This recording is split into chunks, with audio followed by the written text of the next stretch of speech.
A chuva fina descia sobre os vidros escuros da Alvorada Valley quando Yolanda Brum entrou na sala de arquivos restritos com o crachá preso ao bolso do casaco cinza.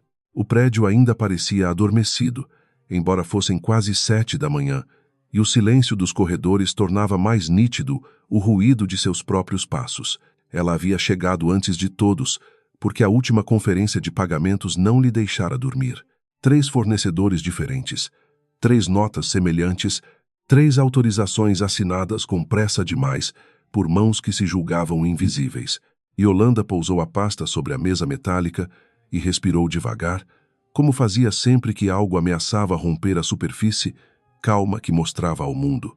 Não era alta, não levantava a voz e raramente disputava espaço nas reuniões, mas todos que trabalhavam perto dela sabiam que sua memória era quase implacável. Ela lembrava datas, valores, pequenos atrasos em respostas, alterações de versão em relatórios, hesitações em depoimentos. Por isso, quando viu o nome de Mirella Alcântara ligado aos pagamentos, não sentiu surpresa imediata, mas uma espécie de frio antigo. Mirella era diretora financeira, mulher elegante, sorriso de lâmina polida, capaz de transformar um cumprimento em advertência e uma reunião comum em tribunal. Para os acionistas, era eficiência. Para os subordinados, era medo. Yolanda aprendera a observá-la, sem demonstrar reação, porque certas pessoas se alimentavam do susto dos outros. Ainda assim, naquela manhã, ao abrir o relatório consolidado, percebeu que havia algo além da arrogância habitual. Uma autorização fora lançada às 2h40 da madrugada, horário em que nenhum processo legítimo deveria ser aprovado sem registro especial. O nome do segundo aprovador fez o coração de Yolanda perder uma batida, mas seu rosto permaneceu imóvel. Caetano Rebouças, consultor externo recém-contratado para revisar contratos de logística, aparecia vinculado ao parecer que justificava o pagamento. Caetano era seu marido havia 9 anos, e ela sabia que ele poderia participar de projetos da Alvorada Valley, mas não daquele setor, não naquele contrato, não sem avisá-la. Durante alguns segundos, a sala pareceu menor, como se as paredes se aproximassem, exigindo dela uma reação mais humana do que técnica. Ela fechou os olhos, não para negar o que via, mas para separar a esposa da auditora. A esposa lembrava do jantar frio da noite anterior, do perfume diferente na gola da camisa dele, da mensagem apagada depressa quando ela entrou na cozinha. A auditora lembrava das normas internas, da cadeia de aprovação, do risco jurídico, da responsabilidade perante funcionários e pacientes que dependiam dos medicamentos distribuídos pela empresa. Quando abriu os olhos, a segunda havia vencido, embora a primeira continuasse sangrando em silêncio por baixo da pele. No corredor, passos firmes se aproximaram, acompanhados pelo perfume seco que anunciava Mirella antes mesmo de sua voz. Yolanda recolocou os documentos em ordem, mas não os escondeu. A diretora surgiu à porta, usando um vestido escuro impecável e brincos pequenos, como se tivesse nascido pronta para repreender quem ousasse ocupar uma sala antes dela. Seus olhos pousaram primeiro na pasta, depois no rosto de Yolanda. A expressão não mudou, mas uma tensão mínima surgiu no canto de sua boca, rápida demais para olhos distraídos. "Você chegou cedo, Yolanda", disse Mirella com doçura calculada. "Espero que não esteja confundindo zelo com invasão." Yolanda ajeitou a pilha de folhas e respondeu no mesmo tom baixo de sempre. "Cheguei no horário necessário para concluir a revisão do ciclo de pagamentos. Alguns lançamentos exigem esclarecimento antes do fechamento mensal." Mirella deu 2 passos para dentro, sem pedir licença, e tocou a borda da mesa com unhas perfeitamente esmaltadas. Nem todo esclarecimento cabe ao seu nível de acesso. Cuidado para não ultrapassar portas que depois não saberá fechar. A ameaça foi embrulhada em veludo, mas Yolanda a ouviu inteira. Ela sustentou o olhar da diretora, percebendo que Mirella esperava submissão, talvez uma justificativa apressada, talvez uma desculpa. Em vez disso, apenas fechou a pasta e a prendeu contra o peito. "Portas fechadas sem registro costumam ser o primeiro problema de uma auditoria", respondeu. O silêncio que se seguiu parecia pesado o bastante para se transformar em prova.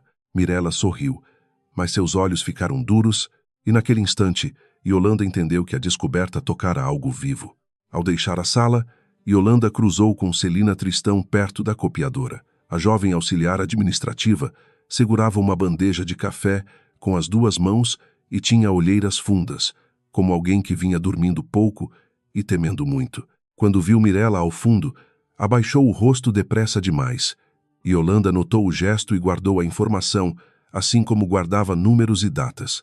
"Bom dia, Celina", disse com suavidade. A moça respondeu quase sem voz, mas seus olhos, por um segundo, pediram ajuda de um modo que nenhuma palavra conseguiria disfarçar. No 15º andar, a rotina começava a se erguer em torno dela com telefones, vozes e portas de vidro deslizando sobre trilhos. Yolanda se sentou em sua mesa, abriu o sistema de registros e revisou as permissões de acesso. Alguém havia tentado consultar seu histórico de auditorias na noite anterior. A senha usada pertencia ao gabinete de Mirella. Não era prova suficiente, mas era uma linha na trama. Ela salvou o registro em uma unidade protegida e enviou uma cópia formal para si mesma, com data e hora preservadas. Caetano telefonou às 8h20. O nome dele brilhou na tela como uma ferida limpa demais para parecer perigosa. Yolanda deixou tocar 2 vezes antes de atender. "Você saiu cedo", ele disse, tentando soar casual. Havia ruído de trânsito ao fundo, mas também uma pausa estranha, como se escolhesse as palavras com cuidado. "Tive trabalho acumulado", respondeu ela. "Você também pareceu ocupado ontem." Ele riu sem alegria. "Projeto novo. Gente exigente. Você sabe como é." Yolanda olhou para a tela onde o parecer dele continuava aberto e respondeu apenas: "Sei." Durante anos, Caetano fora o homem que lhe trazia goiabas da feira porque lembrava de sua infância no interior. Era falante, ambicioso, às vezes vaidoso, mas Yolanda sempre acreditara que havia nele uma bondade desorganizada, dessas que erram por fraqueza e voltam por amor. Nos últimos meses, porém, algo mudara. Ele passara a elogiar poder como se fosse virtude, a rir das cautelas dela, a chamar integridade de medo bem vestido. Naquela manhã, sua voz parecia pertencer a um homem que já se afastara, embora ainda dormisse na mesma cama. Mirella convocou a reunião das 9 sem pauta prévia, o que por si só já era uma forma de domínio. Yolanda entrou na sala de vidro com um bloco de anotações e encontrou Caetano sentado ao lado da diretora, não como consultor ocasional, mas como cúmplice à vontade.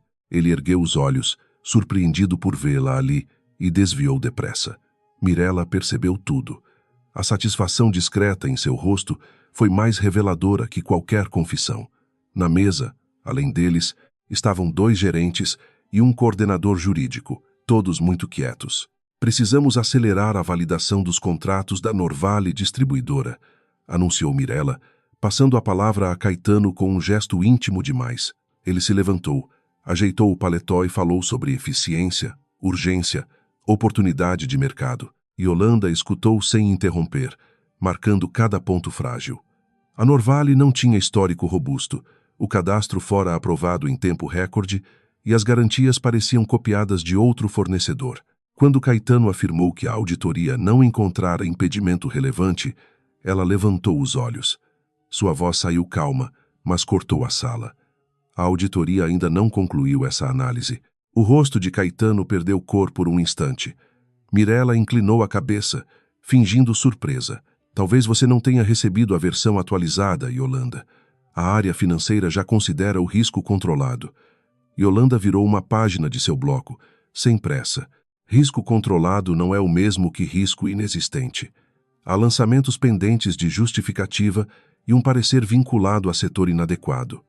O coordenador jurídico pigarreou, desconfortável. Caetano a encarou enfim, e em seus olhos havia irritação, medo e algo mais baixo. Uma súplica para que ela se calasse em nome do casamento. Ela não se calou. "Solicito que a aprovação seja suspensa até a apresentação completa dos documentos de origem", disse. Mirella apoiou as mãos sobre a mesa, ainda sorrindo, mas agora sem qualquer calor. "Sua solicitação será registrada. Também será avaliado se sua proximidade pessoal com um consultor do projeto compromete sua imparcialidade." A frase caiu como pedra. Os gerentes se entreolharam. Caetano baixou os olhos.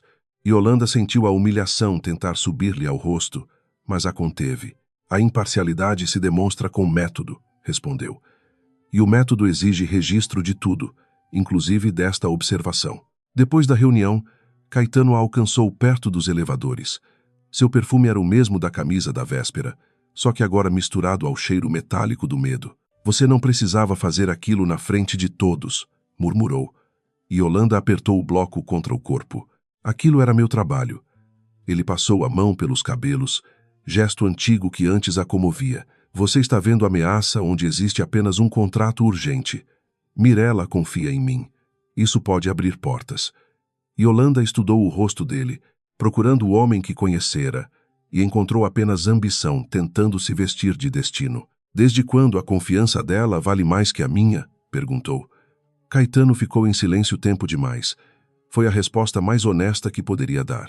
Atrás dele, a porta da sala de Mirella permaneceu entreaberta, e Yolanda viu uma sombra se mover. A diretora estava ouvindo, ou talvez apenas permitindo que eles soubessem que ela podia ouvir.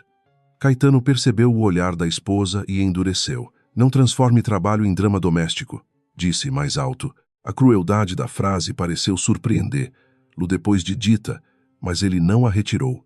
Yolanda voltou para sua mesa sem responder. A dor, quando vinha de quem se ama, tinha uma inteligência própria, sabia onde tocar para fazer o corpo inteiro duvidar de si. Mas ela não duvidou dos documentos. Abriu novamente os registros da Norvale e cruzou datas com movimentações bancárias declaradas. Encontrou uma sequência de repasses fracionados para consultorias inexistentes, pequenas somas o bastante para escapar de alertas automáticos, grandes o bastante para formar um desvio consistente. Em uma das notas, havia uma assinatura digital vinculada a uma estação usada por Celina. No fim da manhã, Yolanda procurou Celina no arquivo morto, onde caixas antigas se alinhavam como testemunhas empoeiradas.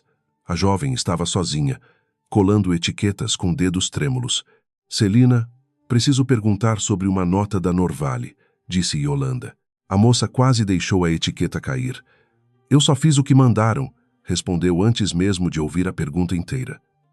O medo falou por ela. Yolanda baixou a voz. Quem mandou? Celina olhou para a porta. Não posso. Tenho uma mãe doente. Preciso deste emprego. Yolanda sentiu a raiva crescer, mas não contra ela. Eu não vim te empurrar para o abismo, disse Yolanda. Vim descobrir quem está empurrando todos nós. Celina cobriu a boca com a mão, segurando um choro seco. Contou apenas o necessário, em pedaços. Mirella exigir assinaturas urgentes, prometer a proteção, insinuar a demissão por justa causa, se houvesse recusa. Caetano estivera presente em uma das ligações, silencioso, como se sua presença servisse para dar aparência técnica à pressão. Yolanda ouviu cada palavra sem interromper. Quando saiu, levava menos provas do que precisava, mas mais certezas do que desejava. A tarde avançou com nuvens pesadas sobre a cidade, e a Alvorada Vale pareceu respirar de maneira diferente, como se seus corredores tivessem percebido que uma rachadura se abrira na fachada. Yolanda recebeu uma mensagem de Mirella, solicitando a entrega imediata da pasta de auditoria para a revisão superior. A ordem parecia simples, mas era exatamente o tipo de pedido que fazia documentos desaparecerem com elegância administrativa. Yolanda respondeu que a pasta seria protocolada conforme norma interna, com cópia lacrada para o Conselho Fiscal. 3 minutos depois, Caetano apareceu em sua mesa. Ele não se sentou. Estava pálido, irritado, belo de uma forma cansada que um dia a teria feito perdoar atrasos e promessas incompletas. Você está provocando uma guerra que não pode vencer, disse. Yolanda fechou o arquivo aberto e olhou para ele. Você está participando de uma que nem entende. Caetano riu, mas o som saiu quebrado. Mirella tem influência. Ela pode acabar com sua carreira. Yolanda inclinou a cabeça, percebendo a confissão escondida na ameaça. E você, Caetano, está tentando me avisar ou me intimidar? Ele abriu a boca, mas não encontrou resposta digna. Naquela noite em casa, a mesa do jantar permaneceu posta para 2 pessoas que já não sabiam dividir o mesmo silêncio. Caetano chegou tarde, tirou o relógio, evitou olhar para a esposa. Yolanda serviu água e não perguntou onde ele estivera. Isso pareceu perturbar-lo mais do que qualquer acusação. Você está estranha, disse ele. Estou atenta, respondeu ela. A palavra ficou entre eles como uma porta trancada. Ele caminhou até a janela, observando a rua molhada. Não deixe seu orgulho destruir tudo. Yolanda sentiu uma tristeza profunda, quase serena. Não fui eu quem confundiu orgulho com desejo. Caetano virou-se depressa, ferido por ser visto com tanta clareza. Por um instante, Yolanda percebeu o menino inseguro sob o homem vaidoso, aquele que precisava ser admirado para acreditar que existia. Mirella lhe dera isso, ou fingira dar. A admiração dela era uma coleira de ouro, e ele ainda a confundia com liberdade. Você não sabe de nada, murmurou. Yolanda olhou para as mãos dele, para a marca leve de batom no punho da camisa, para o celular virado para baixo sobre o balcão. Sei o suficiente para não implorar por mentiras melhores. Ele dormiu no quarto de hóspedes. Yolanda permaneceu na sala até depois da meia-noite, com o computador aberto e a casa mergulhada em uma quietude hostil. Revisou arquivos, salvou cópias, anotou horários. Não chorou, não porque faltasse dor, mas porque a dor ainda tinha trabalho a fazer. Em meio aos documentos, encontrou uma minuta de contrato alterada manualmente por alguém do gabinete de Mirella. A cláusula removida exigia comprovação de origem dos produtos. Sem ela, a Norvale poderia fornecer lotes sem rastreabilidade completa. A fraude deixava de ser apenas financeira e tocava a vida de pessoas invisíveis. Foi então que Yolanda compreendeu a verdadeira dimensão do que enfrentava. O caso não era somente sobre uma diretora corrupta, um marido infiel ou uma funcionária coagida. Era sobre um sistema inteiro acostumado a confundir silêncio com ordem. Mirella não precisava apagar todos os rastros, porque acreditava que ninguém teria coragem de segui-los até o fim. Caetano não temia perder o casamento, porque acreditava que Yolanda, disciplinada e discreta, suportaria a vergonha para preservar a aparência. Ambos haviam cometido o mesmo erro, cada um por razões diferentes. Às 2 da manhã, Yolanda abriu uma gaveta antiga e retirou um pequeno caderno de capa azul, onde guardava anotações pessoais desde o início da carreira. Na primeira página, havia uma frase escrita por seu pai, antigo técnico de laboratório que perdera o emprego por denunciar uma contaminação escondida. A verdade não precisa gritar, mas precisa chegar inteira. Ela passou os dedos sobre a tinta já desbotada e sentiu a presença dele como uma mão firme em seu ombro. Depois, escreveu 3 nomes na página nova: Mirella, Caetano, Norvale. Ao amanhecer, antes que a cidade se levantasse completamente, Yolanda voltou à Alvorada Vale com o rosto lavado, o cabelo preso e uma calma que não era paz, mas decisão. No saguão, o segurança a cumprimentou sem perceber que ela carregava, dentro da bolsa, as primeiras peças de uma queda inevitável. No elevador, viu seu reflexo nas portas espelhadas. Não parecia uma mulher traída prestes a ruir. Parecia alguém que havia atravessado a noite mais longa de sua vida e encontrado, no lugar da destruição, uma estratégia. Quando as portas se abriram no 15º andar, Celina já a esperava perto da máquina de água, pálida e hesitante. Trazia um envelope pequeno escondido sob a pasta de formulários. Eu guardei cópias, sussurrou. Não todas, só algumas. Tive medo. E Yolanda recebeu o envelope sem pressa, para não assustá-la mais. Medo não é covardia, Celina. Covardia é usar o medo dos outros para lucrar. A jovem baixou os olhos, e pela primeira vez seu rosto mostrou algo parecido com alívio. Era pouco, mas toda a resistência começava pequena. No mesmo instante, a porta do gabinete de Mirella se abriu. A diretora surgiu impecável, como se a noite também tivesse trabalhado para ela. Seu olhar passou de Celina para Yolanda e parou no envelope, rápido o bastante para confirmar tudo. Atrás dela, Caetano apareceu ajeitando a gravata, e a visão dos dois juntos no início do dia feriu menos do que Yolanda esperava. Talvez porque o amor, quando finalmente via a própria humilhação com nitidez, começasse a se despedir antes mesmo de dizer adeus. Mirella caminhou até elas com um sorriso educado, diante de funcionários que fingiam não observar. Yolanda, quero você na minha sala em 5 minutos. Sozinha. A ordem tentou ocupar todo o corredor.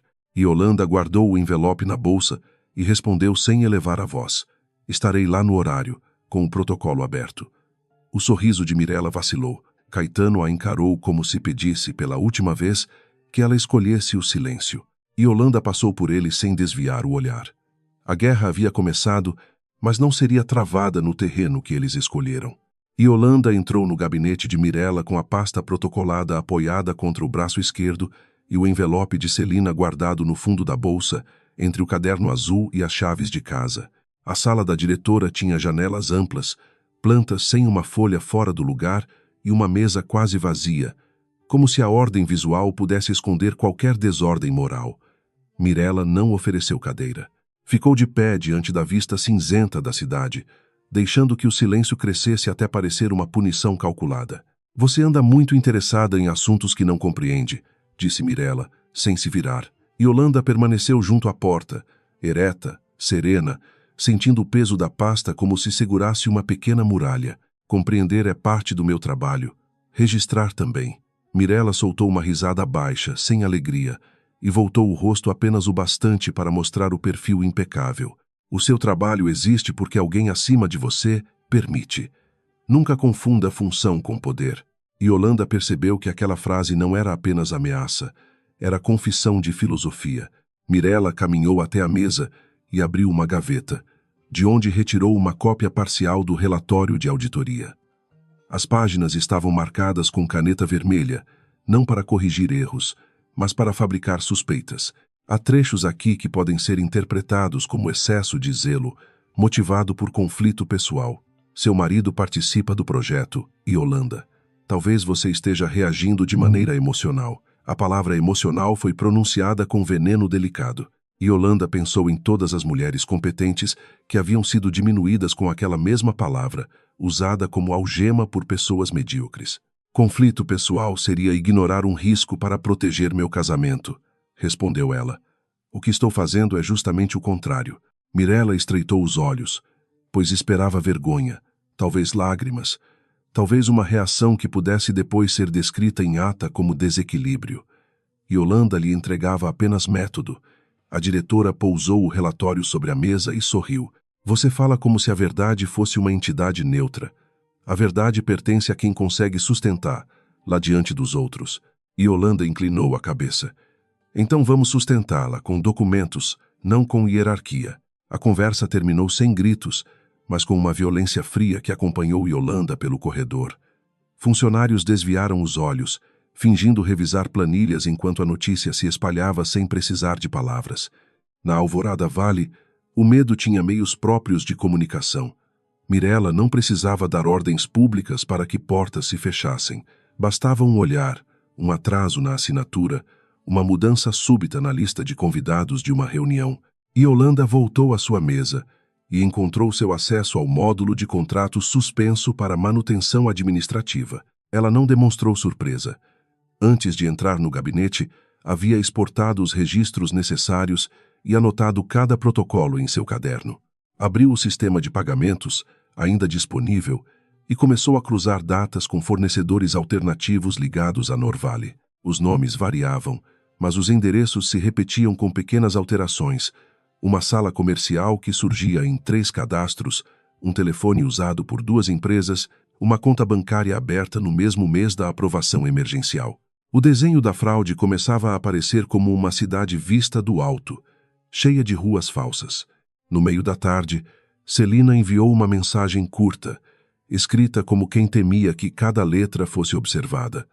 Havia mais uma nota. Sala de insumos, 17 horas.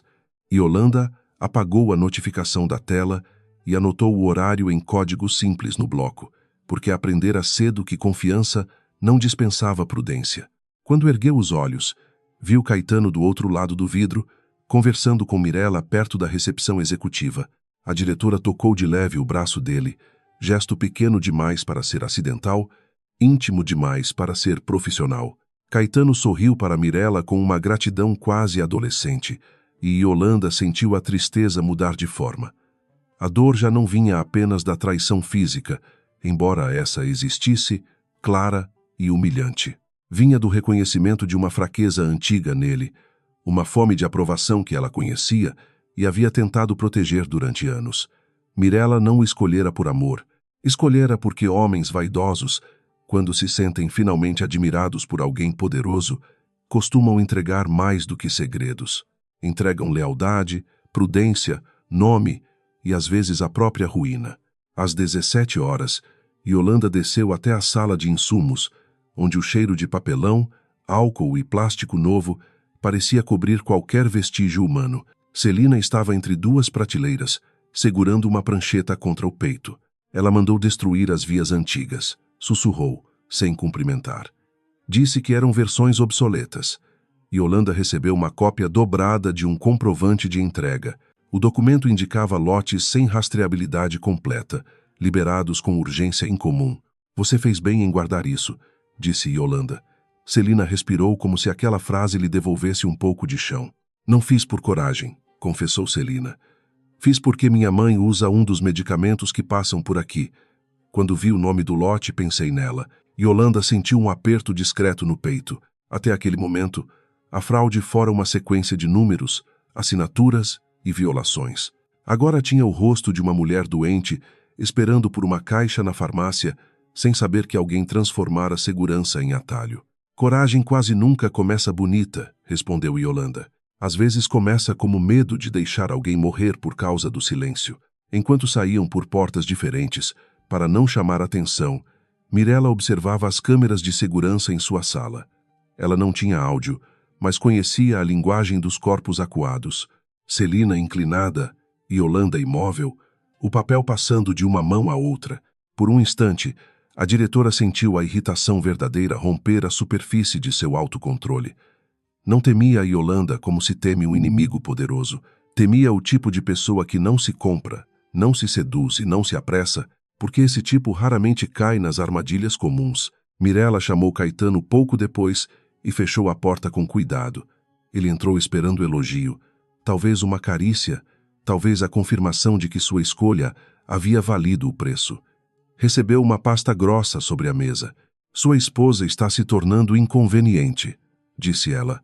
Caetano tentou sorrir. Yolanda sempre foi rígida. Com o tempo ela cede. Mirella o encarou como se avaliasse um objeto com defeito. Você se engana porque conviveu com a parte doméstica dela. Eu estou lidando com a parte perigosa. A frase incomodou Caetano mais do que ele admitiria. Perigosa? Ele repetiu, ferido em seu orgulho de marido, que ainda acreditava conhecer a mulher que traía. Mirella se aproximou devagar, baixando a voz. Pessoas como Yolanda não explodem. Elas constroem pontes até o lugar exato onde querem que você esteja quando o chão ceder. Caetano desviou os olhos. Pela primeira vez, percebeu que Mirella não o admirava.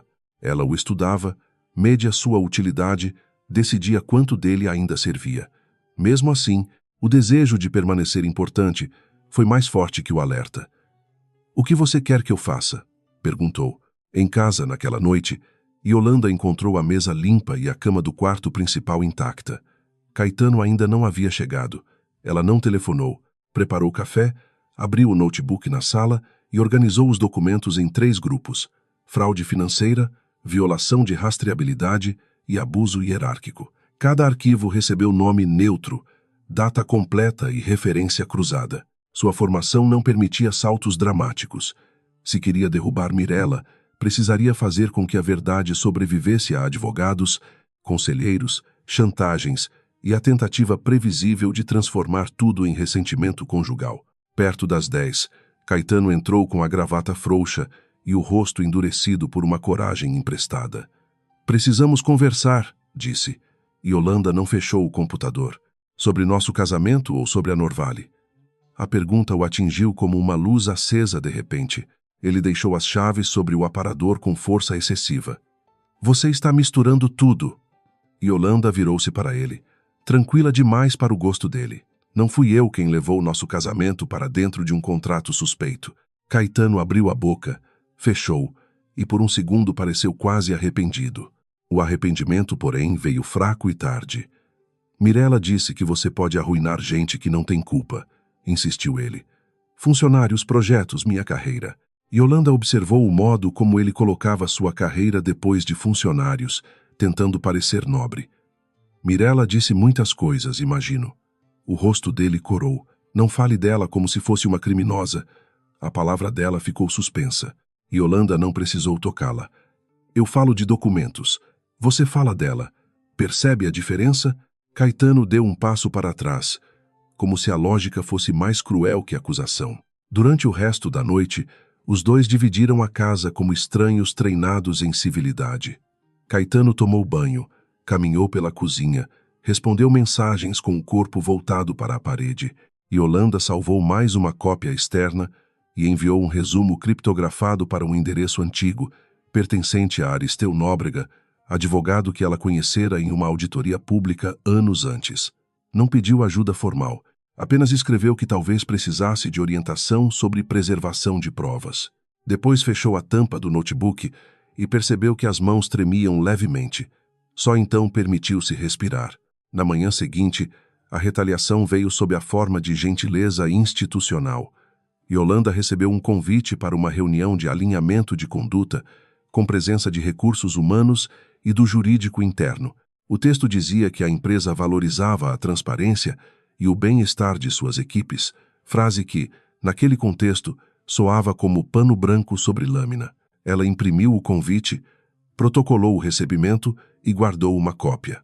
Depois solicitou formalmente acesso aos registros bloqueados, citando norma interna, cláusula de auditoria e risco de dano à conformidade sanitária. Mirella não esperava aquela resposta técnica. Pensara em sufocar, lá com constrangimento, não em ser obrigada a responder por escrito.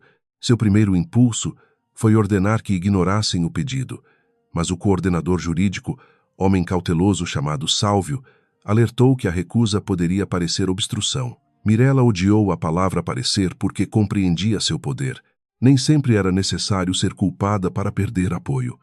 Bastava parecer vulnerável diante das pessoas certas. Ela autorizou um acesso parcial, planejando conduzir Yolanda para uma sala cheia de espelhos e sem saída. O acesso parcial, contudo, bastou. Yolanda encontrou uma cadeia de mensagens internas em que Mirella exigia urgência atípica na validação da Norvale. Não havia confissão explícita, mas havia linguagem de pressão, substituições de responsáveis, alteração de prazos e referências a uma reunião fora da agenda oficial. Uma das mensagens mencionava Caetano como ponte de confiança. Aquela expressão feriu Yolanda mais do que o toque visto no corredor. Ponte de confiança. O marido que partilhara contas, lutos e esperanças agora servia de travessia entre a fraude e a aparência. No almoço, Yolanda não desceu ao refeitório. Ficou em uma sala menor, sem janelas, revisando planilhas enquanto mastigava um sanduíche sem sentir gosto. Celina entrou discretamente com 2 copos de água e fechou a porta. Tem gente dizendo que você quer se vingar porque ele está com ela, murmurou. Yolanda absorveu a frase sem surpresa. Era o ataque mais previsível e, por isso mesmo, perigoso. Eles vão tentar reduzir tudo a ciúme. Celina sentou-se à sua frente. E como se vence isso? Yolanda apontou para as planilhas. Com fatos repetidos, até não restar espaço para fofoca. Celina ficou observando a mulher diante dela, percebendo algo que antes lhe escapara. Yolanda não parecia invencível. Parecia ferida e, ainda assim, funcional. Havia uma dignidade dura naquele esforço de permanecer exata quando o mundo tentava empurrar, lá para o papel de esposa humilhada. Eu queria ser assim, disse a jovem, quase sem querer. Yolanda ergueu os olhos. Não queira. Custa caro. Depois suavizou a voz. Mas aprenda uma coisa. Ninguém precisa nascer forte. Às vezes a força é só a decisão de não entregar a própria consciência. À tarde, Caetano recebeu de Mirella uma tarefa simples e suja. Convencer Yolanda a aceitar transferência temporária para outro setor, apresentada como medida de proteção emocional. Ele encontrou a esposa no estacionamento, perto das colunas numeradas, onde o eco deixava qualquer conversa mais exposta. Pensei em uma solução, disse, tentando parecer conciliador. Você se afasta por alguns dias. Deixa a poeira baixar. Yolanda destravou o carro, mas não entrou. Poeira baixa quando alguém varre, não quando joga o tapete por cima. Ele suspirou, impaciente. Você sempre precisa vencer. Ela respondeu. Não, preciso não mentir. A resposta o enfureceu porque não oferecia ponto de ataque. Caetano queria uma briga conjugal, uma cena que confirmasse a narrativa de Mirella, Um grito que pudesse transformar em prova contra ela. Yolanda lhe dava frases limpas demais, e isso o fazia sentir pequeno. Você acha que é melhor que todo mundo? Disparou. Ela segurou a porta do carro e olhou para o homem que um dia conhecera suas alegrias mais simples. Eu achava que nós dois podíamos ser melhores do que nossos medos. Hoje já não sei o que você escolheu ser. Ele ficou parado enquanto ela saía do estacionamento, e pela primeira vez a vitória de Mirella pareceu menos luminosa. Caetano havia imaginado a traição como passagem para uma vida maior, feita de reconhecimento, viagens, contatos e portas abertas. Não havia imaginado o vazio de voltar para casa sem ser esperado, nem a vergonha de defender uma mulher que o tratava como instrumento. Ainda assim, em vez de recuar, agarrou-se à própria decisão com mais força. Muitos homens preferem afundar com orgulho a nadar de volta admitindo que erraram. Nos dias seguintes, Yolanda transformou a rotina em investigação silenciosa. Chegava cedo, saía tarde, falava pouco, anotava tudo, conversou com um motorista terceirizado que confirmara a entrega sem conferência adequada, revisou imagens de entrada de carga, comparou carimbos físicos com aprovações digitais. Cada peça isolada parecia insuficiente. Juntas, formavam uma arquitetura de desvio e negligência. Mirella, percebendo a rede apertar, intensificou a campanha de isolamento. Reuniões passaram a acontecer sem convocar Yolanda. Colegas deixaram de responder mensagens. Uma xícara que ela usava sumiu da copa, gesto pequeno e revelador. O golpe mais cruel veio em uma manhã de sexta-feira. Yolanda encontrou sobre sua mesa um envelope sem remetente. Dentro havia uma foto de Caetano e Mirella entrando juntos em um hotel discreto, acompanhada de uma frase impressa em papel comum: "Você ainda pode escolher o silêncio." Por alguns segundos, sua visão se turvou. Não era a descoberta da traição, pois essa já se instalara nela como doença diagnosticada. Era a vulgaridade da chantagem, a tentativa de usar sua dor íntima como coleira.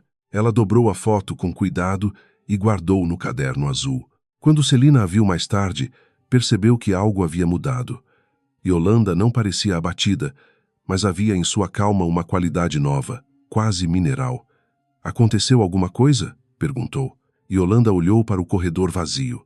"Aconteceu que eles confundiram meu coração com meu ponto fraco." Celina não entendeu completamente, mas sentiu um arrepio. Yolanda abriu uma pasta e separou os documentos em ordem cronológica.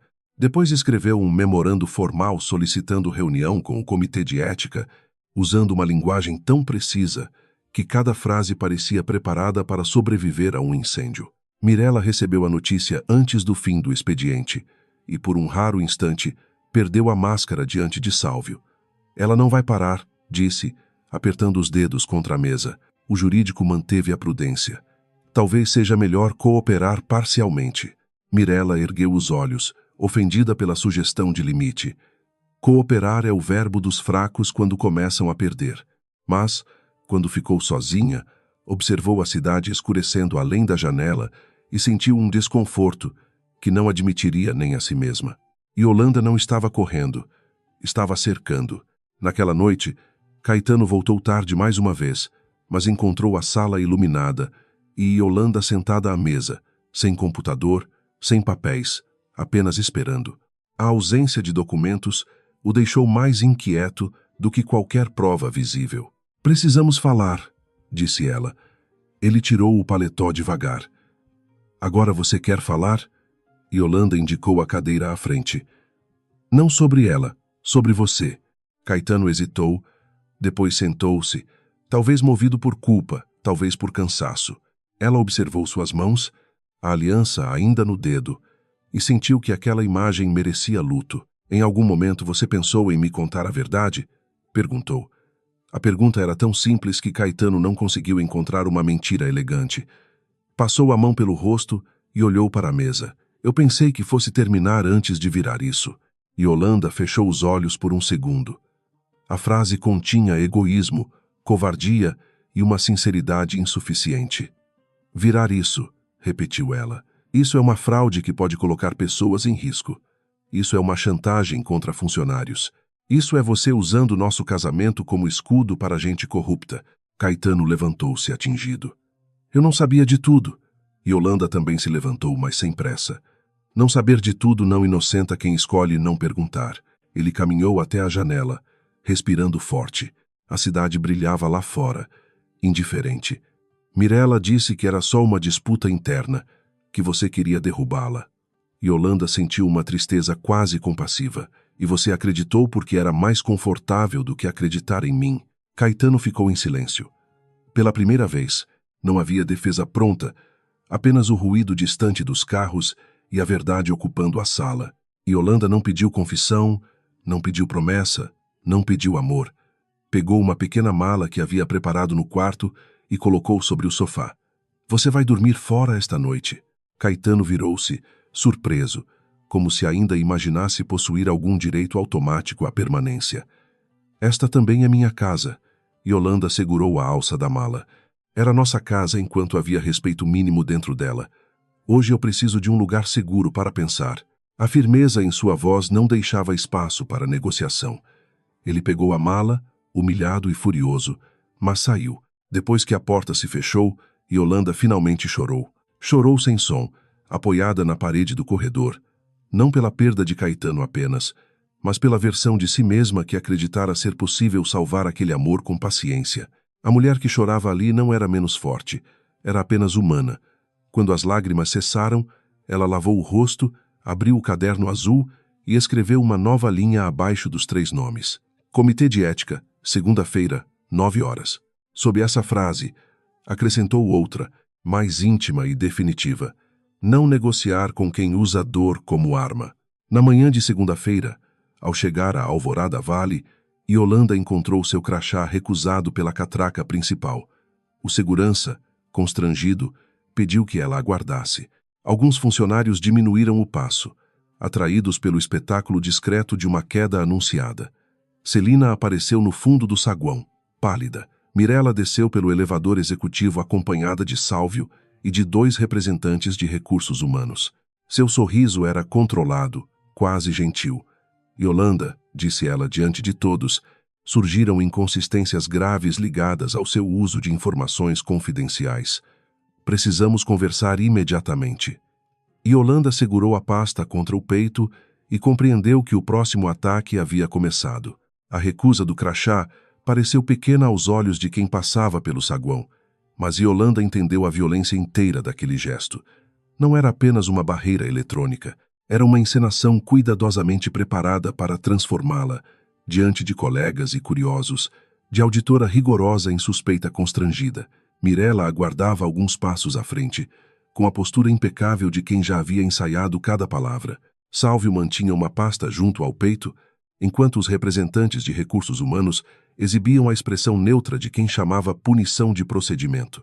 Prefiro que qualquer conversa ocorra em sala reservada e com registro formal, disse Yolanda, sem mover um passo além da catraca. Sua voz não subiu, mas atravessou o saguão com clareza suficiente para que o segurança baixasse os olhos.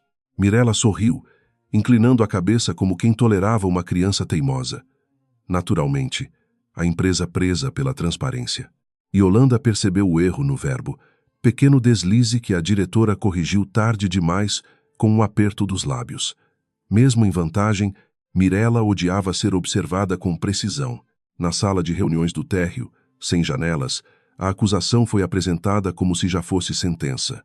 Segundo Sálvio, havia indícios de que Yolanda copiara arquivos confidenciais sem autorização e compartilhara informações sensíveis fora dos canais internos. O documento não dizia com quem, nem quando, nem para qual finalidade.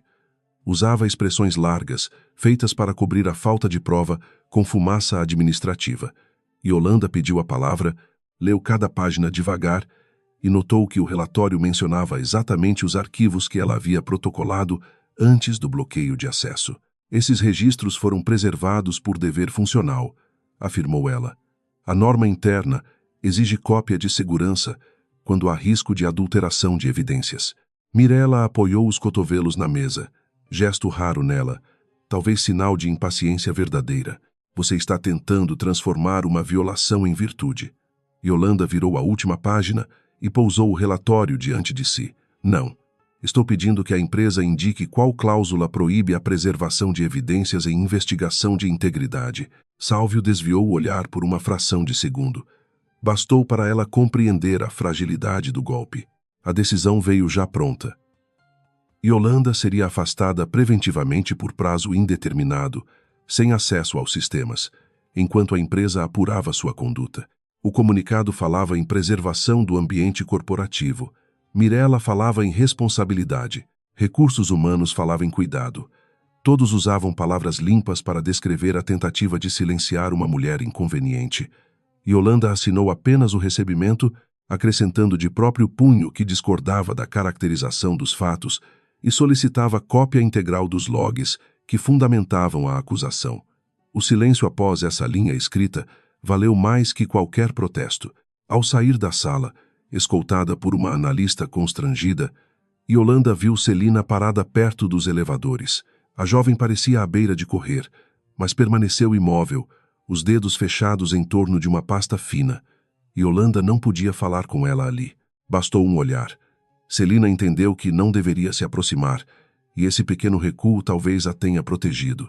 Mirella observava do corredor lateral, satisfeita com a cena, sem perceber que a punição pública confirmava exatamente o tipo de abuso que Yolanda pretendia demonstrar. A rua recebeu com um calor úmido e um barulho confuso de ônibus, buzinas e passos apressados. Yolanda caminhou até uma cafeteria a 2 quadras da empresa, sentou-se no fundo e retirou o celular antigo que usava apenas para emergências. Havia uma mensagem de Aristeu Nóbrega, objetiva como ele. Li seu resumo. Não responda à empresa sem cópia. Preserve tudo. Podemos conversar hoje. Pela primeira vez, desde a madrugada anterior, Yolanda sentiu que não estava sozinha diante de uma máquina feita para moer reputações. Aristeu apareceu no fim da tarde, usando camisa clara sem gravata e carregando uma pasta de couro gasta. Era um homem de fala baixa, barba grisalha e olhos atentos, daqueles que pareciam ouvir também o que as pessoas evitavam dizer. Anos antes, Yolanda o ajudara a provar que um contrato público fora manipulado por interesses privados, salvando sua carreira de uma acusação injusta. Ele nunca fizera promessas dramáticas de gratidão, apenas entregara seu cartão e dissera que certas dívidas morais não prescreviam. Agora estava ali. Ele leu os documentos sem interromper, anotando datas em uma folha amarela. Quando terminou, apoiou os óculos sobre a mesa e olhou para Yolanda com gravidade. Eles não querem provar que você vazou dados. Querem criar uma sombra antes que você prove o que eles fizeram. Yolanda assentiu, cansada demais para sentir surpresa. Mirella vai dizer que estou agindo por ciúme. Aristeu fechou a pasta. Então retiramos o ciúme do centro.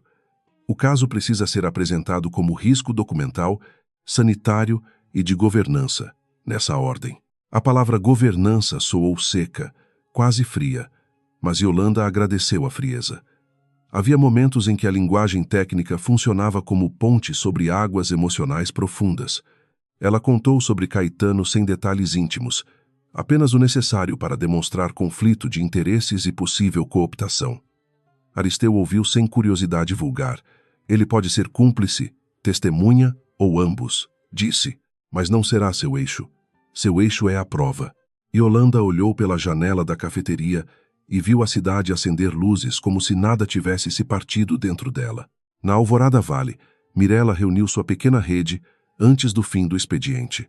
Estavam presentes Sálvio, 2 gerentes ligados à cadeia de suprimentos e Caetano, que parecia mais pálido sob a iluminação branca da sala. Mirella distribuiu orientações com a autoridade de quem ainda acreditava controlar todas as saídas. Registros deveriam ser revisados, atas complementares seriam redigidas, responsabilidades seriam reorganizadas. Em nenhum momento usou a palavra destruir. Não precisava. Pessoas habituadas a obedecer entendiam a diferença entre ordem explícita e desejo perigoso. Caetano ouviu tudo com crescente desconforto. Até então, havia conseguido dizer a si mesmo que Mirella apenas acelerara processos, contornara burocracias, talvez exagerara na pressão. Agora via gerentes discutindo versões de atas inexistentes e arquivos que precisariam parecer anteriores a decisões já tomadas. Algo nele recuou, mas não o bastante para falar. Mirella percebeu seu silêncio e, depois da reunião, pediu que ficasse. Quando ficaram a sós, ela se aproximou com o mesmo perfume que antes o confundia. "Você está comigo, não está?" perguntou. A pergunta era doce na superfície e ameaçadora no fundo. Caetano tentou recuperar a postura. "Estou, mas isso está ficando maior do que você disse." Mirella acariciou a lapela do paletó dele, sem ternura. As coisas ficam grandes quando pessoas pequenas entram no caminho. Ele sabia que ela se referia a Yolanda, e pela primeira vez a crueldade daquela diminuição o feriu como ofensa pessoal. "Não fale dela assim." Mirella retirou a mão, o olhar endurecendo. "Então faça algo para que ela pare de merecer minha atenção." Naquela noite, Caetano ligou para Yolanda de um número desconhecido. Ela estava na casa de Aristeu, em uma sala repleta de livros jurídicos, preparando uma notificação extrajudicial. Ao ver a chamada, hesitou, não por saudade, mas porque a voz dele ainda tinha poder de abrir memórias que ela tentava manter fechadas. Atendeu sem dizer o nome dele. Do outro lado, Caetano respirou fundo. "Eu preciso te ver." Yolanda fechou os olhos. Para me avisar ou para cumprir mais uma tarefa dela? O silêncio confirmou que a pergunta era justa. "Você não entende o que está em jogo," disse ele. Yolanda quase sorriu, sem alegria. "Estou entendendo melhor que você." Caetano baixou a voz, e nela havia medo verdadeiro. "Mirella não vai cair sozinha. Se você continuar, ela vai arrastar quem puder." Yolanda olhou para Aristeu, que escrevia sem interferir. "Isso inclui você?" perguntou. Caetano não respondeu. Ela sentiu a antiga ternura tentar encontrar uma fresta, mas a fechou com cuidado. "Então escolha que tipo de homem quer ser quando a queda começar." Depois encerrou a ligação. Celina, por sua vez, enfrentava sua própria noite de pavor. Em seu pequeno apartamento, a mãe dormia no quarto ao lado, respirando com dificuldade leve, enquanto a televisão deixava sombras azuladas nas paredes. A jovem abriu uma caixa de sapatos escondida no armário e retirou pendrives, cópias de notas, mensagens impressas e um crachá provisório usado em uma entrega irregular. Guardara tudo sem plano, movida apenas por medo e culpa. Agora compreendia que aqueles papéis podiam salvar Yolanda ou destruí-la junto com todos. Às 7 da manhã seguinte, Celina encontrou Yolanda em uma praça próxima ao Fórum Antigo, onde árvores altas amorteciam o barulho da avenida. Entregou a caixa dentro de uma sacola simples, como se fosse roupa emprestada. "Eu não consegui dormir," confessou. "Se descobrirem, minha mãe fica sem meu salário, sem plano, sem nada." Yolanda recebeu a sacola com as 2 mãos, reconhecendo a grandeza daquele gesto. "Não vou usar seu nome sem necessidade, mas talvez chegue um momento em que a verdade precise de vós." Celina assentiu, chorando baixo. A caixa mudou a investigação. Entre os arquivos, havia mensagens encaminhadas por engano para Celina, planilhas de entrega alteradas e um áudio em que Mirella ordenava que uma nota fosse substituída antes da visita de inspeção. A voz era clara, firme, impossível de confundir. Aristeu ouviu 3 vezes, não por dúvida, mas por cautela. "Isso é forte", disse, "mas precisa de cadeia de custódia. Vamos registrar a origem sem expor Celina de imediato." Yolanda pensou na jovem, na mãe dela, nos pacientes anônimos, e sentiu o peso ético de cada decisão. Enquanto Yolanda fortalecia a base jurídica, Mirella avançava no ataque reputacional. Um memorando interno, cuidadosamente vazado, sugeria que a auditora afastada havia mantido comportamento incompatível com a confidencialidade do cargo. Nenhuma acusação direta, apenas insinuações suficientes para alimentar conversas de copa e mensagens privadas. Colegas que antes a cumprimentavam com respeito passaram a escrever frases cautelosas, lamentando a situação. Alguns desapareceram. Outros, por covardia ou conveniência, começaram a repetir que talvez Yolanda tivesse passado dos limites por causa do marido. A notícia chegou a Yolanda por Celina, que pediu desculpas como se fosse responsável pela maldade alheia. Yolanda leu o memorando e sentiu a velha ferida conjugal latejar sob a armadura profissional. Era exatamente como previra. Mirella tentava reduzir uma denúncia sobre risco coletivo a um drama privado de mulher traída. Por alguns minutos, Yolanda permaneceu calada, olhando o papel sem enxergá-lo. Aristeu, sentado do outro lado da mesa, não a apressou. Ele sabia que até pessoas disciplinadas precisavam encarar a própria dor antes de reorganizar, lá em ação. Ela quer que eu grite, disse Yolanda finalmente. Quer que eu responda como esposa humilhada, não como auditora. Aristeu cruzou as mãos sobre a mesa. Então você responderá como auditora ferida, porque uma coisa não anula a outra. Aquela frase a alcançou de maneira inesperada. Yolanda passara dias tentando separar completamente a esposa da profissional, como se a dor pessoal fosse impureza. Talvez não fosse. Talvez sua ferida apenas explicasse a urgência íntima da justiça, sem contaminar a verdade dos documentos. Ela respirou melhor. A resposta foi redigida naquela mesma tarde. Yolanda contestou formalmente o afastamento, solicitou preservação integral dos sistemas, notificou o Comitê de Ética sobre possível retaliação contra a denunciante e apontou risco de comprometimento de produtos sem rastreabilidade. Aristeu enviou cópia ao Conselho Fiscal e a um órgão regulador competente, sem sensacionalismo, sem adjetivos, apenas fatos. Cada parágrafo parecia uma porta sendo aberta para fora do domínio de Mirella. Quando o envio foi confirmado, Yolanda sentiu medo, mas não recuo. A guerra deixara de caber nos corredores da Alvorada Vale. Caetano soube da notificação por Mirella, que entrou em sua sala sem bater e jogou uma cópia sobre a mesa. Sua esposa é mais ousada do que inteligente, disse. Ele leu as primeiras linhas e sentiu o estômago afundar. O órgão regulador significava inspeção, perguntas externas, rastros que não poderiam ser apagados com atas refeitas. Talvez devêssemos negociar, murmurou. Mirella o encarou como se ele tivesse cuspido na mesa. Negociar com quem? Caetano sustentou o olhar por menos de 3 segundos. Com a verdade, pensou, mas não disse. Mirella aproximou-se lentamente, e a voz dela perdeu a sedução. Você assinou pareceres, Caetano. Reuniões tiveram sua presença. Sua conta recebeu honorários ligados ao projeto. Se eu afundar, você não fica na margem. O sangue sumiu do rosto dele. Você disse que era tudo regular.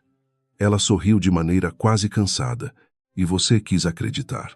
Essa é a parte bonita dos ambiciosos. Eles oferecem a própria ingenuidade e depois chamam de confiança. Caetano entendeu, enfim, que não fora amante, parceiro ou escolhido. Fora ferramenta. E ferramentas quebradas eram descartadas. Naquela mesma noite ele bebeu sozinho em um bar sem música alta, tentando organizar desculpas que já nasciam podres. Pensou em procurar Yolanda, mas imaginou o rosto dela ao ouvir uma confissão incompleta. Pensou em fugir do caso, mas os documentos o prendiam. Pensou em Mirella, e o desejo que antes o incendiava agora se misturava a repulsa e medo. O erro começava a revelar sua verdadeira dimensão. Não era apenas ter traído a esposa com a chefe dela. Era ter traído a única pessoa que talvez soubesse salvar-lo de si mesmo. Do outro lado da cidade, Yolanda recebeu a primeira resposta do Conselho Fiscal. Uma reunião extraordinária seria convocada para ouvir sua denúncia e avaliar as medidas de preservação. Não era vitória. Era abertura de campo. Aristeu alertou que Mirella tentaria produzir uma versão alternativa antes disso. Ela vai usar Caetano, disse ele. Yolanda olhou para a janela, onde a noite refletia seu rosto cansado. Ela já usou. A diferença é que agora ele sabe. Aristeu observou a calma dela. E isso muda alguma coisa? Yolanda demorou a responder. Muda o perigo. 2 dias depois, a inspeção preliminar foi anunciada internamente. A empresa entrou em estado de nervosismo elegante. Impressoras trabalharam sem pausa. Salas foram reorganizadas. Gerentes reaprenderam palavras como conformidade e rastreabilidade. Mirella circulava pelos corredores com aparência controlada, mas seu tom endurecera. Funcionários percebiam que o medo dela já não era apenas arma, mas também condição. Celina foi transferida subitamente para uma mesa isolada perto do arquivo, sem explicação. Quando recebeu a ordem, mandou apenas uma mensagem para Yolanda. Eles sabem que eu sei alguma coisa. Yolanda leu a mensagem e sentiu uma culpa imediata. Aristeu aconselhou cautela, mas ela decidiu ir até perto da empresa, não para entrar, e sim para observar.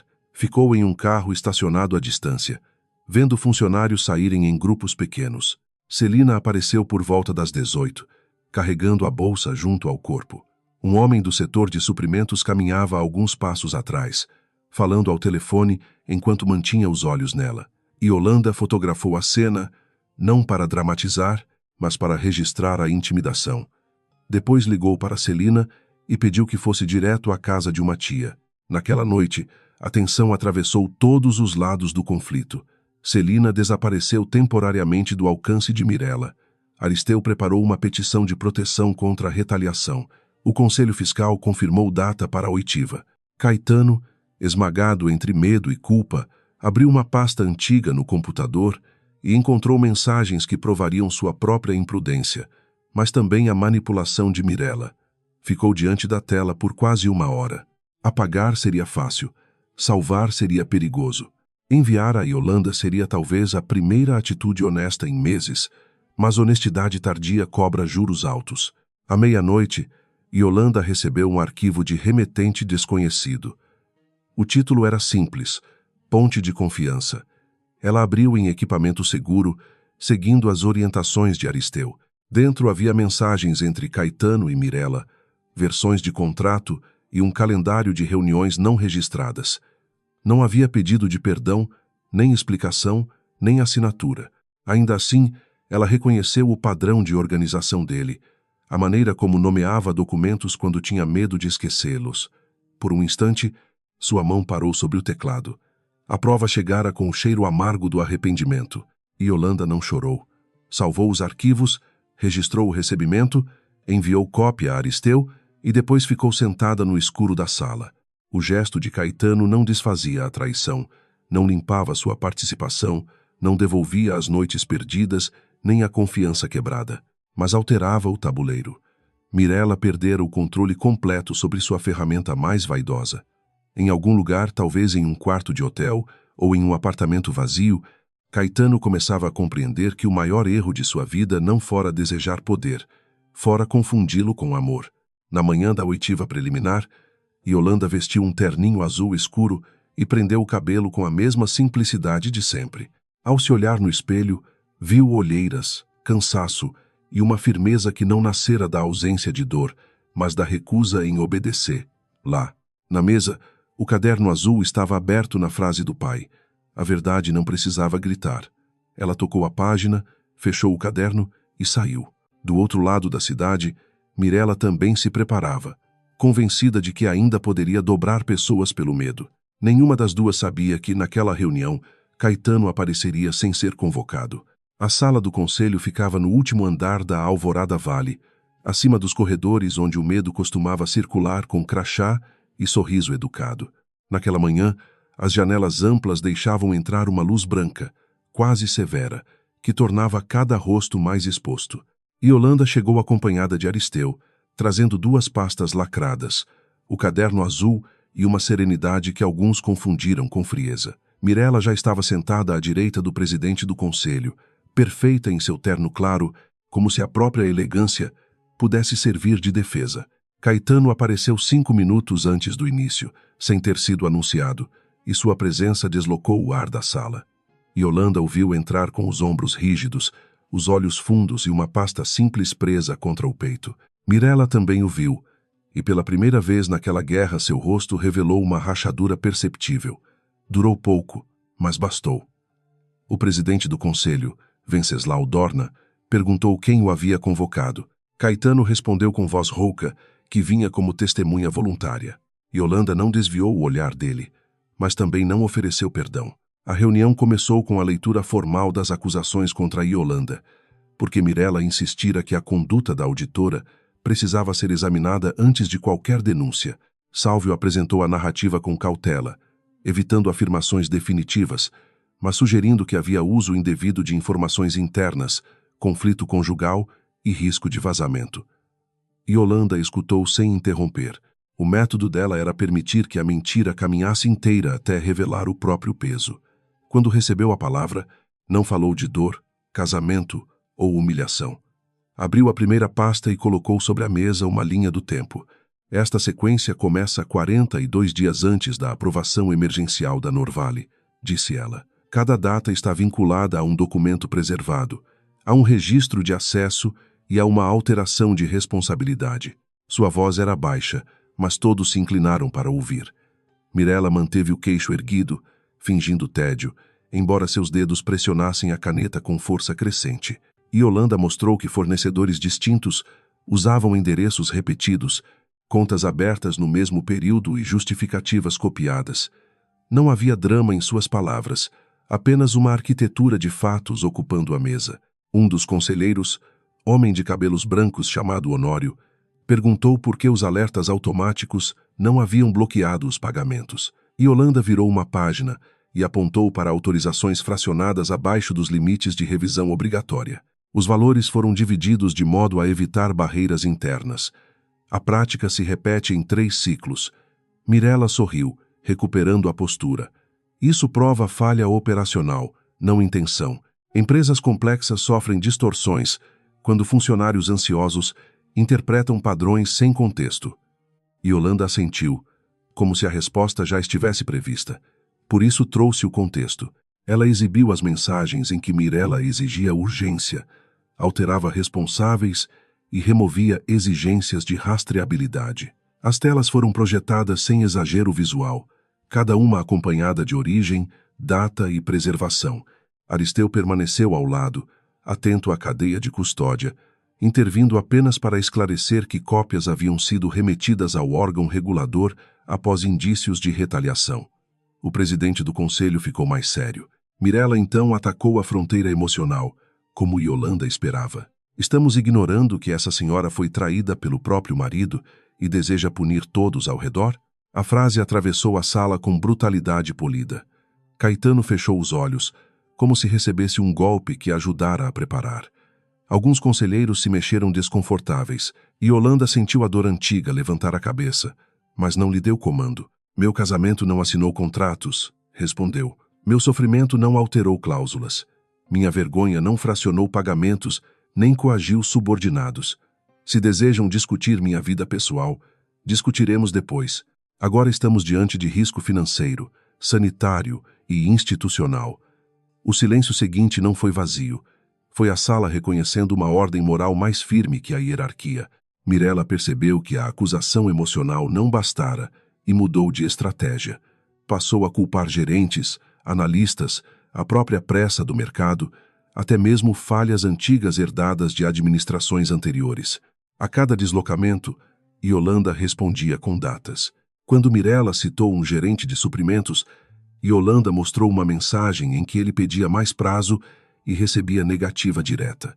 Quando a diretora mencionou o relatório técnico, Yolanda exibiu a versão anterior com cláusula removida manualmente. Quando falou em conformidade externa, veio à tela o comprovante de entrega sem rastreabilidade completa. Caetano permanecia calado, cada vez menor dentro do próprio paletó. Ele compreendia, com atraso devastador, que sua participação dera a Mirella uma aparência de neutralidade. Fora ele, o homem externo, o parecer técnico, a ponte de confiança. O termo agora o envergonhava como uma marca na pele. Mirella olhou para ele uma vez, rápida, ordenando silêncio sem palavra. Durante meses, aquele olhar o excitara porque parecia reconhecimento. Agora era apenas comando. Ele abriu sua pasta devagar, mas ainda não falou. Yolanda percebeu o gesto e continuou, deixando que ele escolhesse sozinho. A voz que interrompeu a projeção foi de Celina, do lado de fora da sala. Ninguém a esperava ali. Ela havia sido chamada para prestar esclarecimentos apenas no dia seguinte, mas Aristeu pedira que aguardasse no prédio, caso o conselho autorizasse seu ingresso. A jovem entrou pálida, acompanhada por uma funcionária do conselho, segurando uma declaração assinada. Mirella endireitou-se de imediato. Essa colaboradora está sob influência direta da auditora afastada, declarou. Celina tremeu, mas manteve os olhos em Venceslau. Eu estou sob medo há meses. Hoje quero falar mesmo assim. Celina relatou as ordens recebidas, as ameaças veladas sobre sua mãe, as assinaturas exigidas fora do fluxo normal e a destruição de vias antigas. Não enfeitou nada. Sua fala saiu quebrada, humana, às vezes repetitiva, e justamente por isso pareceu impossível de ensaiar. Mirella tentou interromper 2 vezes, mas Venceslau pediu que a deixasse concluir. Yolanda observava a jovem com uma mistura de orgulho e preocupação. Sabia que cada palavra a libertava de um silêncio mas também a expunha a uma máquina que ainda não estava completamente desmontada. Quando Celina terminou, Aristeu solicitou a reprodução de um áudio. A voz de Mirella surgiu nas caixas discretas da sala, limpa e reconhecível, ordenando a substituição de uma nota antes de visita de inspeção. Ninguém se moveu durante os segundos seguintes. O som pareceu continuar presente mesmo depois de encerrado. Mirella respirou fundo e, em vez de negar, escolheu atacar a validade. Gravações sem contexto são instrumentos perigosos. Aristeu respondeu com calma que o material fora entregue com origem preservada e combinado a documentos independentes. O cerco se fechava. Mirella então lançou sua última carta contra Caetano. Virou-se para o conselho e declarou que o consultor conduzira grande parte das tratativas operacionais, apresentando pareceres que ela, como diretora, apenas validara diante de urgência comercial. A frase foi dita sem hesitação, como se meses de intimidade, segredos e promessas pudessem ser descartados em nome da sobrevivência. Caetano ergueu a cabeça lentamente. A humilhação percorreu seu rosto antes da raiva. Pela primeira vez, não era a possibilidade de perder Yolanda que o paralisava. Era perceber que nunca possuíra importância real para Mirella. Isso não é verdade, disse ele. Sua voz saiu baixa, mas suficiente. Mirella não olhou para ele. Cuidado, Caetano. Confissão tardia costuma parecer tentativa de reduzir culpa. Ele abriu a pasta e retirou documentos organizados por data. As mãos tremiam, mas não recuaram. Eu tenho mensagens, versões de contrato e agendas de reuniões que não foram registradas oficialmente. Também tenho orientações recebidas da senhora sobre como apresentar pareceres favoráveis. O presidente do conselho pediu que os documentos fossem entregues a Sálvio e Aristeu. Mirella empalideceu sob a maquiagem perfeita. Yolanda sentiu o impacto silencioso no peito. Não era alegria, não era vingança. Era a dor estranha de ver o homem que a traíra finalmente dizer uma verdade que poderia ter evitado tanta destruição se tivesse chegado antes. Caetano não olhou para ela, talvez por vergonha, talvez porque soubesse que aquele gesto não comprava a absolvição. Mirella, agora acuada, perdeu a precisão. Chamou Caetano de instável, insinuou que ele agia por ressentimento após ser rejeitado e sugeriu que Yolanda manipulava ambos. A contradição ficou nua demais para ser ignorada. Honório inclinou-se para a frente e fez a pergunta que mudou o clima da sala. Diretora Mirella, a senhora afirma que a auditora agiu por ciúme, que a colaboradora foi influenciada, que o consultor mentiu para reduzir culpa, que os gerentes erraram por falha operacional e que as mensagens foram tiradas de contexto. Existe alguém nesta cadeia, além da senhora, que esteja dizendo a verdade? A pergunta não foi agressiva. Por isso mesmo, feriu mais. Mirella abriu os lábios, mas a resposta não veio com a velocidade habitual. Seu poder dependia de medo, não de coerência. Venceslau determinou uma pausa de 15 minutos. Ninguém se levantou imediatamente. A sala parecia presa em um depois sem forma. Yolanda recolheu os papéis principais e saiu para o corredor, onde o ar parecia mais leve apenas por não conter o perfume de Mirella. Caetano a seguiu a alguns passos, mas parou antes de alcançar, lá. Yolanda, chamou. Ela virou-se devagar. O rosto dele estava devastado, e por um instante ela viu novamente o homem que amara antes das escolhas ruins se acumularem como pedras. Ainda assim, manteve distância. Eu devia ter falado antes, disse ele. A frase era pequena diante do dano, mas honesta o bastante para não exigir enfeite. Yolanda o observou sem crueldade. Devia. Caetano aceitou a palavra como sentença merecida. Eu achei que podia controlar. Achei que ela me admirava. Achei que você nunca descobriria desse jeito. Yolanda respirou fundo. Você ainda fala como se o problema principal fosse ter sido descoberto. Ele abaixou a cabeça. A correção o atingiu mais do que um insulto. Não sei como consertar, murmurou. Talvez você não conserte, respondeu Yolanda. Talvez apenas pare de quebrar. Ela não esperou reação. Voltou para a sala, deixando Caetano no corredor com a frase que ele carregaria por muito tempo. Dentro dela, algo também se desprendia. Não era perdão, mas o começo de uma libertação amarga. Ela não precisava mais provar a si mesma que fora traída. O mundo agora via parte da verdade. O que restava Era garantir que a verdade não fosse negociada em troca de uma saída elegante para quem causara danos reais. Quando a reunião foi retomada, Venceslau informou que os documentos seriam enviados imediatamente a uma auditoria externa independente e ao órgão regulador, com suspensão cautelar de Mirella de suas funções executivas. Também determinou a reintegração provisória de Yolanda ao processo investigativo, sem subordinação à diretoria financeira, e proteção formal a Celina contra a retaliação. As palavras eram técnicas, mas produziram um deslocamento profundo. A autoridade de Mirella, que por tanto tempo parecera uma parede, revelou-se porta frágil. Bastara que mãos suficientes empurrassem juntas. Mirella ficou imóvel e por alguns segundos sua máscara retornou.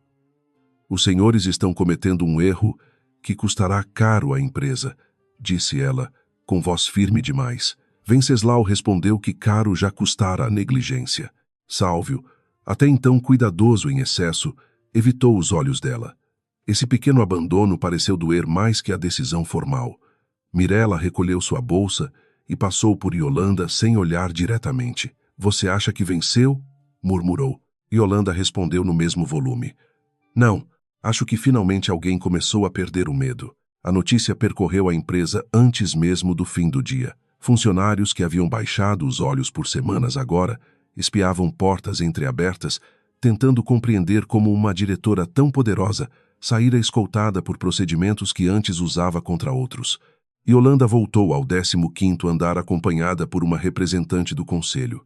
Sua antiga mesa ainda estava ali, mas parecia pertencer a outra vida. A xícara desaparecida não voltou. O acesso ao sistema foi reativado sob supervisão externa. Pequenas coisas, ainda assim, sinalizavam que uma ordem invisível começava a ruir. Celina sentou-se em uma sala reservada, recebendo apoio formal que chegava tarde, mas chegava. Chorou quando lhe disseram que seu emprego seria preservado durante a investigação. Não chorou de alívio apenas. Chorou por todos os dias em que acreditara que sobreviver exigia obedecer a injustiças. Yolanda a encontrou depois, segurando um copo de água com mãos firmes demais para alguém tão cansada. Você falou, disse Yolanda. Celina tentou sorrir. Achei que fosse desmaiar. Yolanda respondeu com suavidade. Às vezes coragem é só não desmaiar antes da última frase. Caetano, por sua vez, foi chamado para prestar depoimento formal e teve seus contratos suspensos até conclusão da apuração. Não protestou. Sua ruína profissional ainda era incerta, mas a pessoal já se anunciava com clareza. Ao sair da sala jurídica, viu Yolanda no corredor, cercada por documentos e pessoas que agora a ouviam. Ela parecia cansada, muito cansada, mas inteira. Esse foi o golpe mais profundo. Ele havia imaginado que sua traição a quebraria, talvez porque isso justificasse sua própria importância. Agora via que ela não apenas permanecera de pé, como sustentara outros. No fim da tarde, Yolanda recebeu autorização para lacrar fisicamente os arquivos da Norvale. Acompanhada por 2 auditores externos, desceu à sala de documentos, a mesma onde começara sua suspeita. As caixas pareciam silenciosas como na primeira manhã, mas agora cada etiqueta carregava a promessa de exame. Ela assinou termos, conferiu números, identificou volumes. Não havia triunfalismo em seu gesto. O trabalho ainda seria longo. As consequências ainda precisariam alcançar todos os envolvidos, inclusive Caetano. Mas a fraude deixara de viver protegida pela sombra. Isso, por enquanto, bastava. Ao sair do prédio, já à noite, Yolanda encontrou a chuva fina voltando sobre a cidade. A mesma chuva do primeiro dia, mas ela já não era a mesma mulher que entrara cedo para revisar pagamentos e saíra carregando suspeitas contra o marido. Aristeu a acompanhou até a calçada e perguntou se ela queria carona. Yolanda recusou com gentileza. Precisava caminhar alguns minutos, sentir o chão, permitir que o corpo entendesse a passagem da batalha. Atrás dela, a alvorada vale brilhava com suas janelas altas, menos invencível do que parecera. Caetano a esperava perto da esquina, sem guarda-chuva, como se a chuva pudesse lavar algum tipo de culpa. Ela parou antes de se aproximar demais. Não vim pedir que você me perdoe hoje, disse ele. Nem teria esse direito. Yolanda segurou a alça da bolsa, sentindo o caderno azul contra o tecido. Então por que veio? Ele olhou para o prédio, depois para ela. Porque é preciso dizer que vou entregar tudo, inclusive o que me incrimina. Yolanda percebeu que aquilo talvez fosse o começo de responsabilidade. Não confundiu com redenção. Faça isso pelo que é certo, não por mim, disse ela.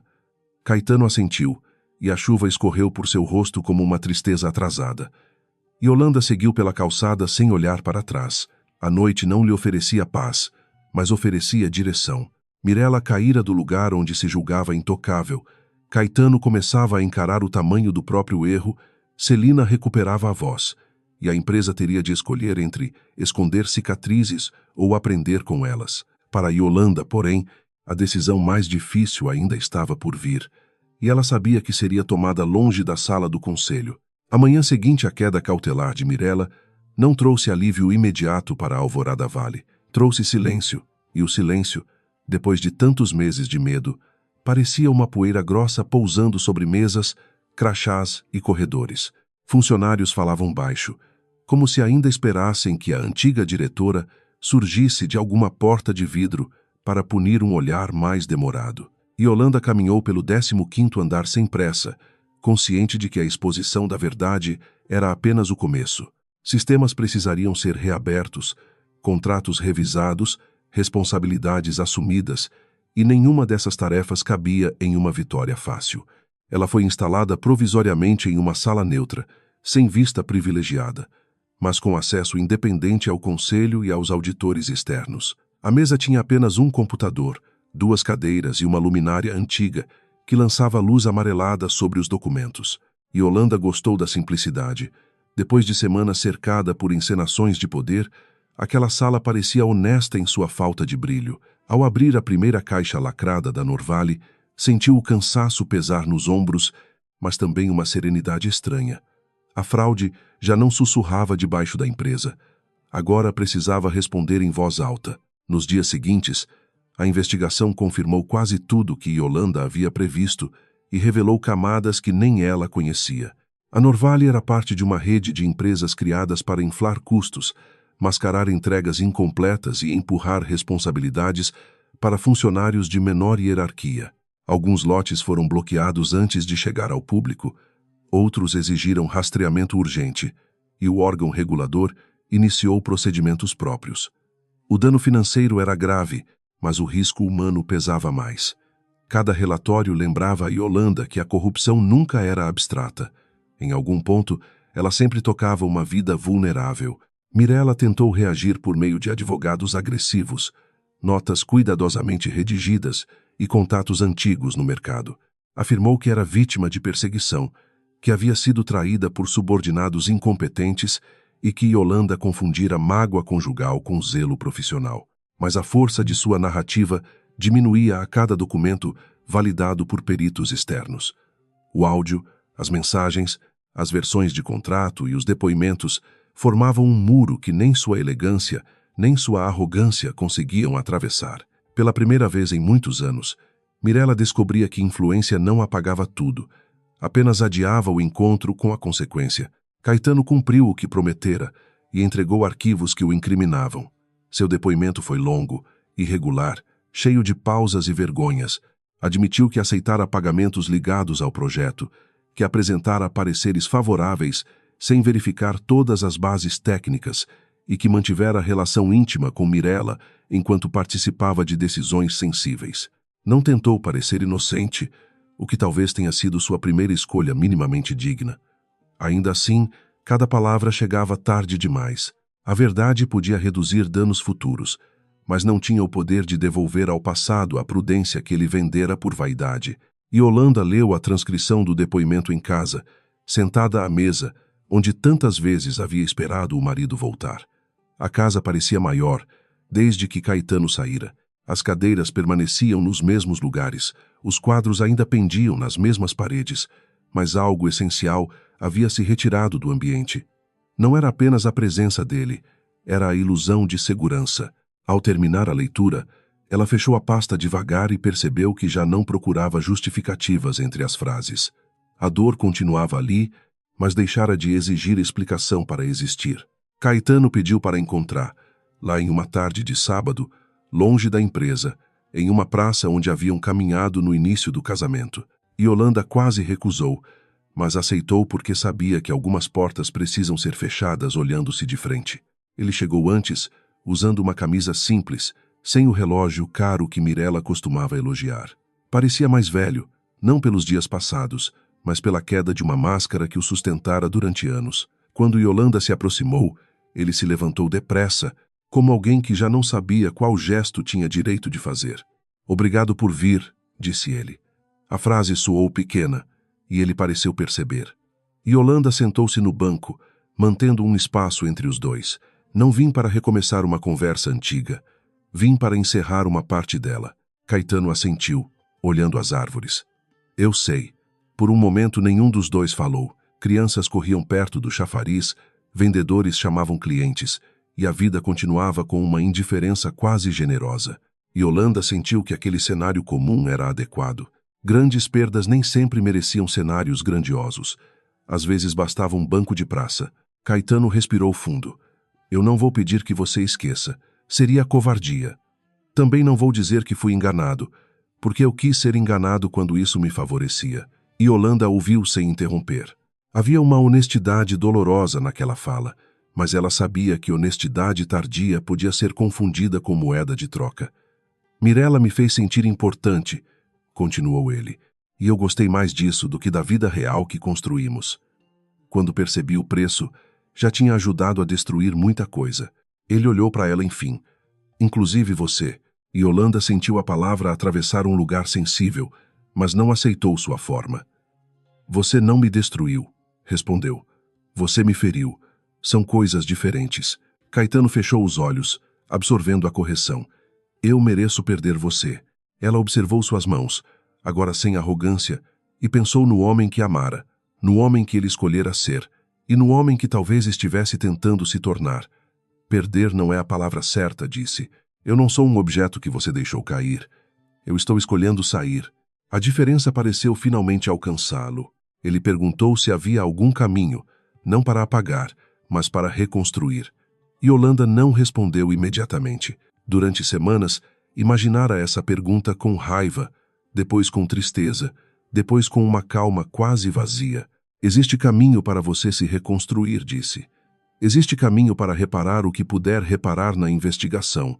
Existe caminho para pedir perdão sem transformar o perdão em exigência, mas o nosso casamento acabou no momento em que você decidiu me usar como obstáculo, em vez de me reconhecer como parceira." Caetano baixou a cabeça e dessa vez não tentou se defender. A separação foi conduzida com uma dignidade que doeu mais do que uma guerra doméstica. Aristeu indicou uma advogada de família e Caetano aceitou os termos sem disputa teatral. A casa seria vendida, os bens divididos de forma justa e cada um carregaria o que lhe cabia, inclusive aquilo que documento nenhum podia medir. Ao embalar livros e louças, Yolanda encontrou bilhetes antigos, fotografias de viagens, ingressos de cinema guardados por descuido afetivo. Não rasgou nada. Colocou tudo em uma caixa pequena e entregou a Caetano. Memórias verdadeiras não precisavam servir de prisão. Na empresa, Celina se tornou peça central de uma mudança que ninguém havia planejado antes do escândalo. Protegida formalmente, ela aceitou relatar como funcionários eram pressionados a assinar documentos sem leitura adequada. Seu depoimento abriu espaço para outros. Um motorista falou sobre entregas apressadas. Uma analista revelou metas impossíveis impostas por Mirella. Um gerente admitiu ter ficado calado por medo de perder bônus e cargo. A verdade, quando deixava de pertencer a uma pessoa isolada, ganhava corpo coletivo. Yolanda observava esse processo com cuidado, impedindo que a empresa transformasse vítimas em culpados convenientes. Venceslau ofereceu a Yolanda um cargo temporário na reestruturação de integridade. O convite veio com palavras formais, reconhecimento público e promessas de autonomia. Ela não aceitou de imediato. Sabia que empresas gostavam de converter crises em campanhas de reputação, e não queria ser usada como símbolo domesticado de uma correção superficial. Pediu garantias escritas, independência real, proteção a denunciantes e revisão dos incentivos que haviam premiado atalhos perigosos. Alguns conselheiros acharam exigente demais. Venceslau, mais inteligente, compreendeu que era exatamente por isso que precisavam dela. Quando aceitou, Yolanda não sentiu triunfo, sentiu responsabilidade. Criou canais seguros de denúncia, treinamentos obrigatórios, revisão de fornecedores e um comitê com presença de áreas operacionais, não apenas executivos de salas altas.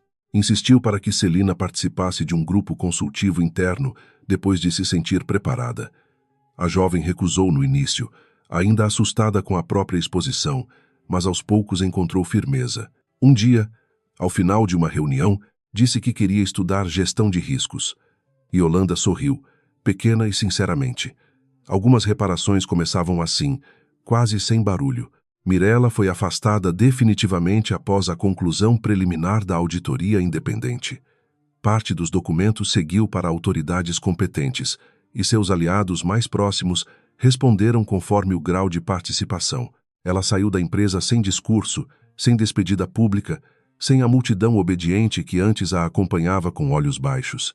No elevador, sozinha, viu seu reflexo nas portas espelhadas e, pela primeira vez, não encontrou a mulher intocável que havia inventado. Encontrou alguém cercada por consequências.